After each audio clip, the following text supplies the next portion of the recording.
Dear friends and students, today we are going to study about the next figure of speech that you are looking on the screen. Dear friends, in the last period we have completed figures. The information we have completed is figures of speech, its definition in Marathi, in English, that you are looking on the screen. Then first figure of speech we have completed simile. Simile in Marathi as well as in English. Examples are with here. Metaphor also finished in the completed in the last period. Alliteration that you are looking on the screen we completed with English in Marathi. And I have given here Marathi as well as English information within English for your better understanding in home. It is your duty to write down these figures of speech in Marathi and in English in your notebook. For your better understanding, I have collected this material especially for you. Then metaphor, there is alliteration we have completed. Then personification also we have completed. Next figure of speech, antithesis we have completed.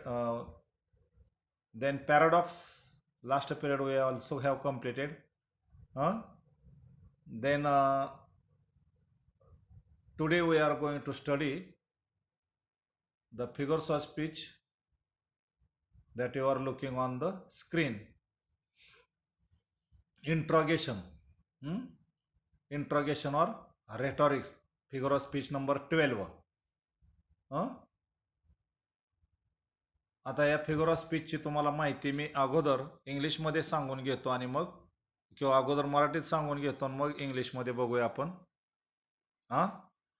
तर interrogation किंवा रेटॉरिक्स या अलंकाराची बद्दल माहिती अशी की दोन याच्या जोडीला मी सांगतो तुम्हाला. हा एक अधिक एक्सक्लेमेशन पुढे लागून, कारण एक समजला की दुसरा समजतो. तर इंट्रोगेशन किंवा रेटॉरिक्स या अलंकारामध्ये वाक्याच्या शेवटी प्रश्नचिन्ह असतं. एवढ्यावरून तर समजेल. याचा अर्थ की इथं तुम्हाला प्रश्न विचारला असतो, त्या प्रश्नाचं उत्तर द्यायची गरज नसते. प्रश्न केवळ अलंकारिक परिणाम घडवण्यासाठी विचारलेला असतो. ओके, म्हणजे एक अलंकारिक परिणाम घडवण्यासाठी प्रश्न निर्माणकर्त्याला प्रश्नाचं उत्तर माहीत असतं, पण तरीही प्रश्न कशासाठी निर्माण केलेला असतो, तर अलंकारिक परिणाम घडवण्यासाठी.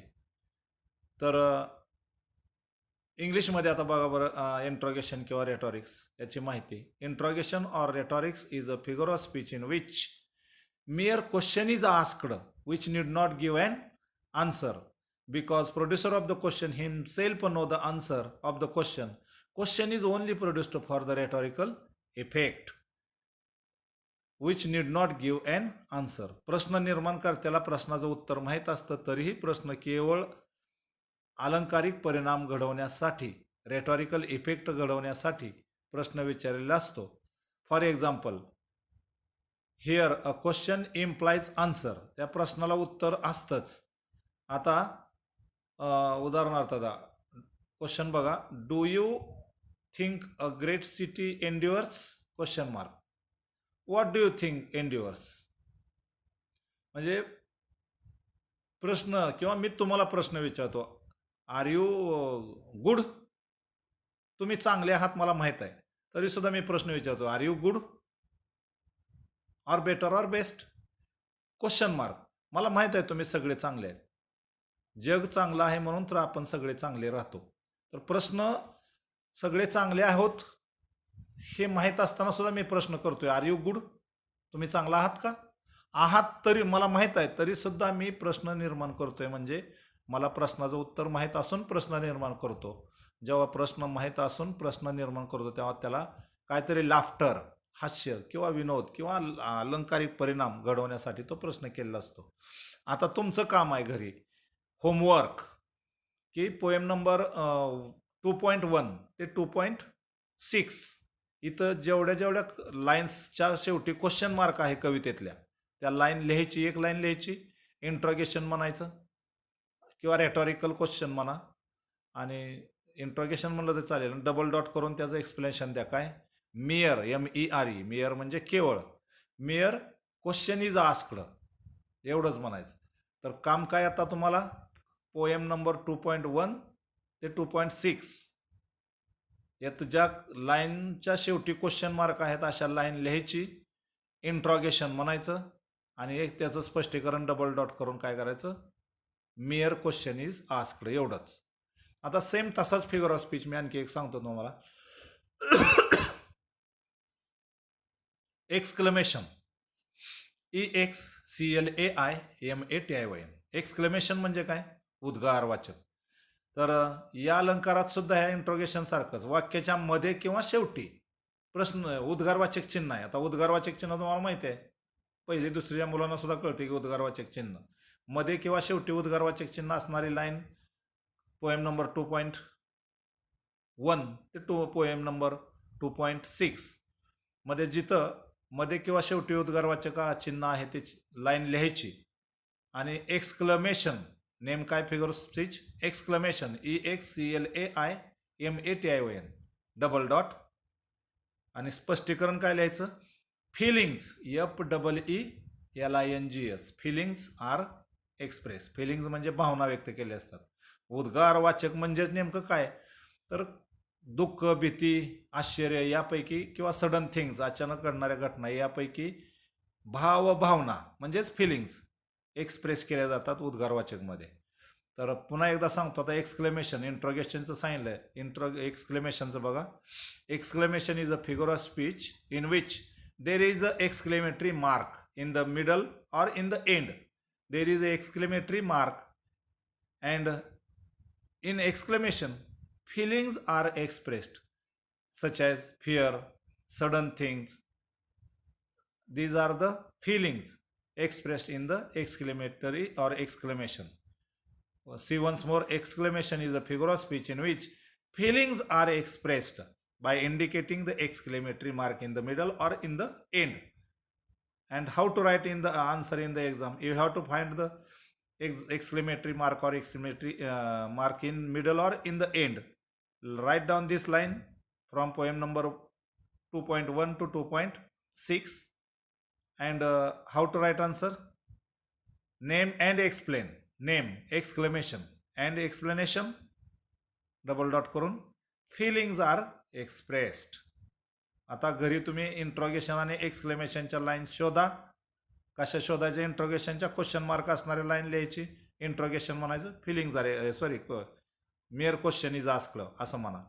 आणि एक्सक्लेमेशन उद्गारवाचक चिन्ह असणारी मध्ये किंवा शेवटी लाईनच्या शेवटी किंवा मध्ये उद्गारवाचक चिन्ह असतं, ती लाईन लिहून काढायची.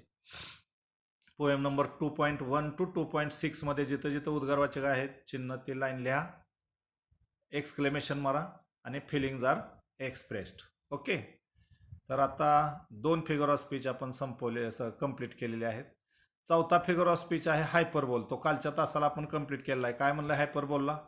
अन obvious overstatement, a statement which are beyond the truth. कोणतीही कल्पना आहे त्याच्यापेक्षा जास्त वाढवून किंवा फुगवून सांगितली जाते. अतिशयोक्ती अलंकार. उदाहरण दिले बघा तिथं. दमडीचं तेल आणलं, सासूबाईचं नाणं झालं, उरलं तेल सांडलं, वेशीपर्यंत ओघळ गेला आणि त्यात उंट वाहून गेला. म्हणजे आहे ती गोष्ट आहे त्याच्यापेक्षा वाढवून फुगवून सांगितली, तिथं हायपरबोल असतो. एक अजून उदाहरण हायपरबोलचं मी तुम्हाला सांगेन, काल शिकवलेलं आहे.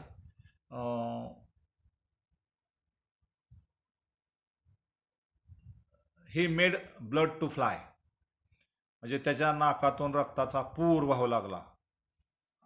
नाकातून रक्ताचा पूर व्हायला इकडं काय नाकाची नदी जोडली का पाठीमाग? नाही. पण आहे ती गोष्ट वाढवून फुगवून सांगितलं. त्याच्या नाकातून रक्ताचा पूर वाहू लागला. He made blood to fly. मग रक्ताचा पूर व्हायला पाठीमागून नदी रक्ताची जोडली का? नाही. पण अतिशयोक्तीनं सांगणं. मग उत्तर कसं लिहायचं मी सांगितलंय. हायपरबोल, डबल डॉट, ओव्हर स्टेटमेंट, अतिशयोक्ती, एवढंच म्हणायचं. ओके. तर ते काल शिकवलेलं आहे, त्याची उदाहरणं आता मी तुम्हाला मराठीत इंग्लिशमध्ये दिलेलं आहे, घरी लिहा. त्यानंतर 15 नंबरचा फिगर ऑफ स्पीच आहे, तो बघूया आपण. 15 नंबर काय आहे? क्लायमॅक्स. आता 15 आणि 16 दोन्ही एका वेळेला समजतील तुम्हाला म्हणून मी दोन्ही ॲट अ टाइम घेतोय, सांगतोय की एक समजला की दुसरा समजतो. तर क्लायमॅक्सचा अर्थ बघा मराठीत शिखर, टोक, कळस.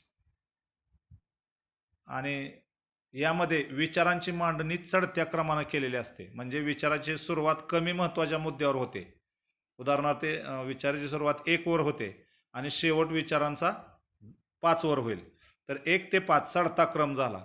असं विचाराच्या मांडणी जी आहे ते चढत्या क्रमाने केलेली असेल तर तिथं क्लायमॅक्स फिगर ऑफ स्पीच असतो, अलंकार असतो. पुन्हा एकदा बघा, क्लायमॅक्स म्हणजे चढता क्रम, क्लायमॅक्स म्हणजेच पिक पॉइंट, क्लायमॅक्स म्हणजेच कळस, टोक, शिखर.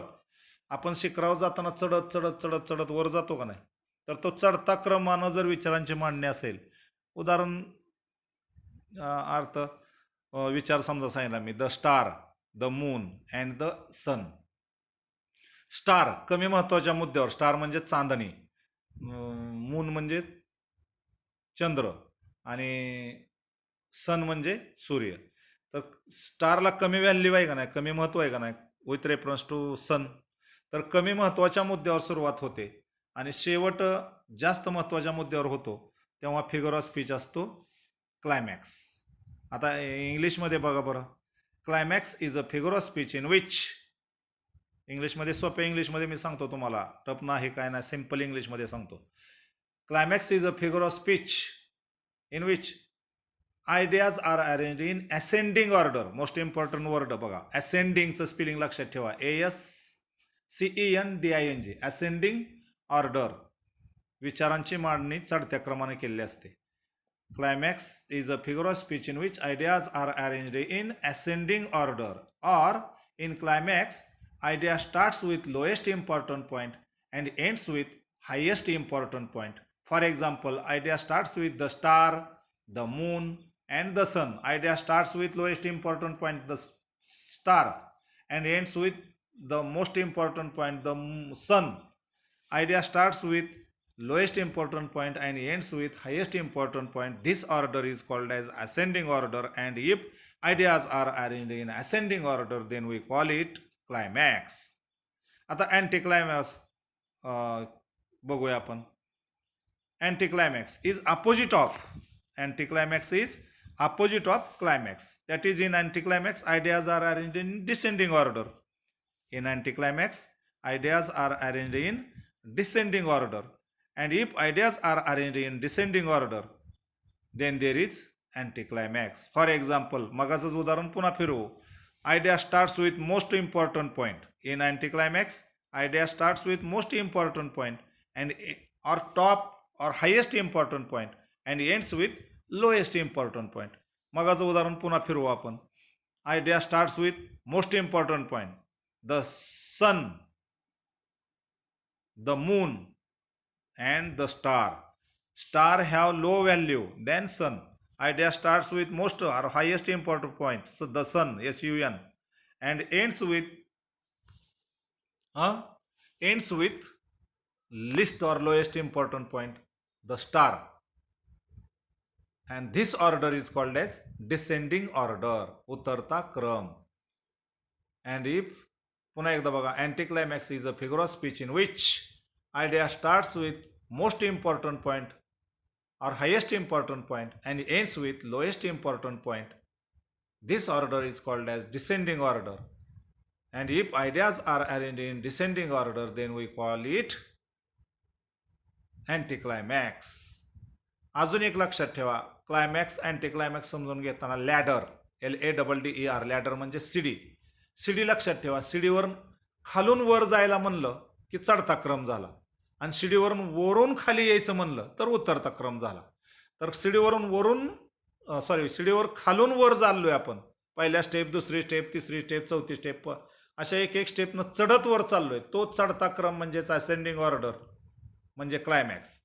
आणि सीडीवरनं वरून खाली यायला लागलोय आपण, तर तो उतरता क्रम झाला, डिसेंडिंग ऑर्डर म्हणजे अँटी क्लायमॅक्स. तर हा समजून घेण्यासाठी क्लायमॅक्स अँटी क्लायमॅक्स लक्षात ठेवा. सीडी लॅडर, आणि लॅडर म्हणजे काय, तर लॅडरच्या वर चढत चाललो आपण सीडीवरनं की चढता क्रम झाला, असेंडिंग ऑर्डर, आणि चढता क्रम चालू झाला, start with lowest important point, ends with highest important point. हा चढता क्रम झाला, असेंडिंग ऑर्डर, क्लायमॅक्स. आणि सीडीवरून खाली निघालोय आपण, most important point and ends with lowest important point, सगळ्यात खालच्या पायरीवर आलो. उतरता क्रम, descending order, figure of speech, anti climax. So see once more what is the difference between climax and anticlimax. Climax and anticlimax, both of these figures of speech depend on ideas, arrangement of ideas. Hmm? If ideas are arranged in ascending order, then there is climax, and if ideas are arranged in descending order, then there is anticlimax. And all of we must remember that climax means ladder. If idea, ladder means Marathi CD. If we started to go up, चढत वर चाललोय, ascending order, CD लक्षात ठेवली, सीडीवरनं वर चढत चाललोय, खालून वर, स्टार्ट विथ लोएस्ट आणि एंड्स विथ हायेस्ट, खालून वर चाललोय सीडीवरून, तो असेंडिंग ऑर्डर म्हणजे क्लायमॅक्स. आणि सीडीवरून खाली चाललोय, मोस्ट इम्पॉर्टंट वरून ending with lowest important point, then this order is descending order, and descending order means anticlimax. तर आपण आता आजच्या तासाला काय काय बघितलं? 4 फिगर ऑफ स्पीच कोणते बघितले? Interrogation, question mark, exclamation, exclamatory mark, climax, ladder, anticlimax, climax and anticlimax, ascending order, climax, descending order, anticlimax. तर आता आपण, तुम्हाला मी मुद्दाम आज Marathi meaning, English meaning with examples ज्या पेज तुम्हाला देतोय घरी तुमच्या व्हॉट्सअप ग्रुपवरती, तर ते बघा, काढा आणि लिहा तुमच्या नोट्समध्ये, दोन्ही मराठी इंग्लिश मिनिंग. कवितेतल्या ज्या उदाहरणं दिले 2.1 ते 2.6 या कवितेतले जे उदाहरणं आहेत ते घरी, जे फिगर ऑफ स्पीच समजलेले आहेत ते लिहा. आणि काय अडचण असल्यास, if you have any problem please ask me without hesitation. We have completed here up to now 16 figures of speech, 16 number, 17 number also onomatopoeia we have completed in the last period. Onomatopoeia is a figure of speech in which sound is expressed in the word. For example, fan is whirling, fan gar gar gar gar फिरतोय, gar gar gar gar, sound is expressed in the word, the sound is whirling. How to write answer? Onomatopoeia, sound is expressed in the word whirling, whirling. तर 17 figure of speech up to now completed. Write down these figures of speech in Marathi, in English, and with examples in your notebook that I have given to you. Till today we are going to stop here. Thank you. Okay.